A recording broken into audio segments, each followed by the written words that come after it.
So before I kind of get into, some of the interesting bits and whatnot that I've got on this record, why don't you just kind of share your initial introduction, I guess, or interaction with this record? Yeah. I don't actually really remember when I first heard this one. So I think if I can kind of recall those years, when Enema of the State came out, I'm pretty sure that's the first kind of introduction me and my friends had. And then I think once that album gained exposure, then, even going as far back as their albums Buddha and Cheshire Cat, like, I don't know if they repressed them or whatever when they kind of got big. And so I almost feel like I heard Dude Ranch maybe after Enema of the State. I can't really recall. I know I got the CD years later. But for whatever reason, I can't remember exactly when I heard it. But yeah, this is one of those albums from them that just didn't get as many plays for whatever reason. Like I can't really pinpoint why that was. But I mean, every time I go back to it, I love it. It almost, to me, is like a different era of Blink. Even just sonically, it's got a different drummer. The songs are a bit different, a bit more raw. I don't know. It's a great sounding album in the mix that it's not a skate punk album.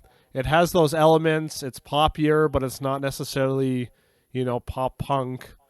Yeah, I don't know. It's a really unique album, and maybe that's kind of a weird thing. Maybe most people would be like, oh, it's just a normal pop punk album. But yeah, as I listened through it this week, there's just lots of different pieces on that album that stand out to me, and that kind of make it a special album.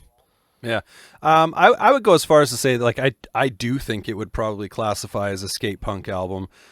It's funny because, like, we differentiate with some of these bands, like, between skate punk and pop punk, and I'm like, realistically, I would say most, if not every, skate punk band is at its core kind of a pop punk band before, like, the TRL pop punk sort of thing, right? Like, and blink-182 is interesting for me because they were one of those bands that I think were obviously, maybe a little more conscious of writing pop hooks than some of their peers at the time or what have you. And obviously with Enema of the State, they became like that band that really broke TRL and the pop punk sort of thing, and like that whole scene. But they also sound different from a lot of those bands that came through that. This record itself, like, for me, it's funny because when I kind of bounce around between what my favorite Blink album is, and typically it would be, Enema of the State or Take Off Your Pants and Jacket, and then to an extent Dude Ranch. And I think over the years, like, Dude Ranch has kind of become that one that I attach to and connect with more. And maybe it's those elements that you speak about, it's a little more raw. You can kind of see, like, what they would become, the different drum. I mean, I love Travis Barker as a drummer, but the drumming is definitely different on Dude Ranch. Yeah, very much. Dude Ranch is this very good, like, balance between, like, the over raw of Cheshire Cat and obviously Buddha before that, and like the super polished Enema of the State, right? Like, it's this really good middle ground. And I know I've heard Tom and maybe even Mark say, like, with the songwriting on Dude Ranch, there were a few songs where they really felt like, oh, they figured it out, right? And so Damn It was one of those songs, which we'll talk kind of a little bit more about that briefly as we get into it. But yeah, Damn It being one of those songs where it really, like, stepped up for them, and they really felt like they were figuring it out. And then obviously, and I mean, Enema of the State's huge, but there's a certain charm to Dude Ranch, and it's just one of those records that immediately puts me in a place. Like, when I put it on, I'm driving in my friend's truck or a friend's car, just wasting time during high school, right? Like, and it's another one of those ones, much as the case for most of Blink's library, where I'm like, as soon as the sun comes out and the temperatures start going up, I want to listen to it, which is very fitting that that's what we're getting into with the weather change, right? So, but I had some things I did want to say, just kind of some interesting facts as I did some prep for this that I thought we could bring forward. I mean, it was their major label debut, for one, which I think we knew. But here's what I thought was interesting: they were signed to MCA Records, even though, like, Cheshire Cat had, like, moderate success, like, not a whole lot. It sold 70,000, I saw. Well, like, I'm assuming, yeah. But here's the thing: they were signed to a major label, because of their growing success in Australia. Right.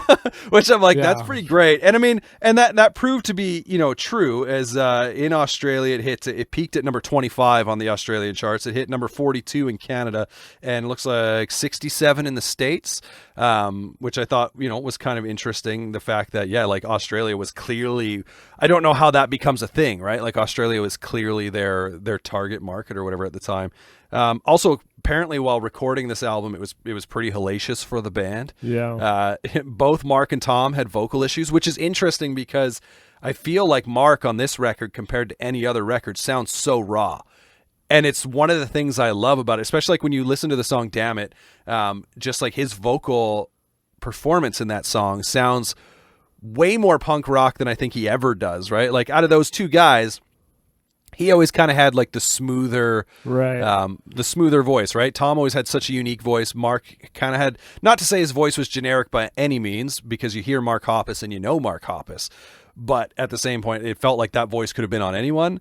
But on Damn It and other songs on this record, he sounds so raw. And also apparently Scott recorded his drum tracks with injuries to both feet. Yeah, which is when you were saying about them being in the skate punk category, the one thing that is different about this album is there isn't any double kick on it, which a lot of skate punk, it's a classic, the tupa tupa tupa tupa. Whereas this one, it's just the single kick in there. So I wondered if that was due to the injury or if that was just his style. I don't know. I know Travis only plays single, but I mean he can do the double kick single because he's so good. Yeah, So I wondered that just if that was intentional or just kind of having to do. I mean, it's crazy to think that he just pulled up his wheelchair there and hopped on there and still did it. Like I can't imagine what that was like. Do you know what the injuries were? Because I didn't read that. Yeah, they were at a house party. I think it was to celebrate getting signed, and he jumped off a balcony into a pool or something and like broke both of his ankles. Oh man. And it was insane. just like they still just kind of had to go. It was like, well, we got this time booked or whatever, and so I can't imagine. That's pretty nutty. Okay, well, I think like for me, the I didn't touch on this, but the introduction for me, much like you, I can't pinpoint exactly when or where I first heard this. I want to say the chances are I probably heard their name through friends or whatever, but I also think probably there's a good chance that I heard like "Damn It" on someone's like burned CD, like a mix CD or whatever. But yeah, it is so strange to me that such, an album where I'm like, I can't even remember the first time I heard Blink, but it's, a band and an album that became pretty important to me as far as, like bands that I got into in high school.